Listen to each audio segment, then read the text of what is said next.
છે અને નવી શિક્ષણ પદ્ધતિ જે પ્રકારે નરેન્દ્રભાઈ મોદી લાવ્યા છે, આ દેશને મહાસત્તા બનાવવાનું સ્વપ્ન એ માત્ર 10 વર્ષ હવે બાકી છે.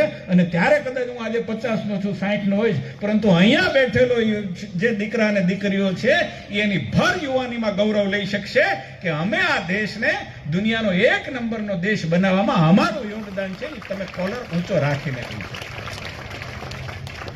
આ સમય આપણો આવી રહ્યો છે.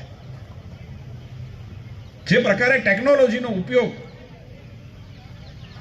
વૈજ્ઞાનિક ઢબે નવી શિક્ષણ પદ્ધતિ અને વૈજ્ઞાનિક ઢબે ભણાવવાની પણ પદ્ધતિ,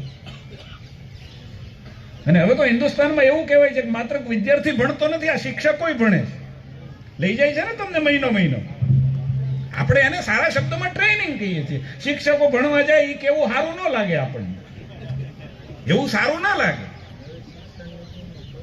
પરંતુ એ ટ્રેનિંગ એ પણ એક શિક્ષણનો ભાગ છે. એટલા માટે જે પ્રકારે રાજ્યની ભૂપેન્દ્રભાઈની સરકાર હોય, કેન્દ્રની અંદર નરેન્દ્રભાઈની સરકાર હોય, આપણા બંને શિક્ષણ મંત્રાલયો હોય, અને જે પ્રકારના શિક્ષકો સ્ટાફ જેને કહી શકાય એમની સાથે જે કેરિક્યુલમ, આપણા જે પ્રકારના કોર્સિસ છે, એને આધારે દેશનું ભવિષ્ય છે એ ખૂબ ઉજળું ભવિષ્ય છે. દુનિયાની અંદર ભારતનો ડંકો વાગે, આજે પણ વાગે છે.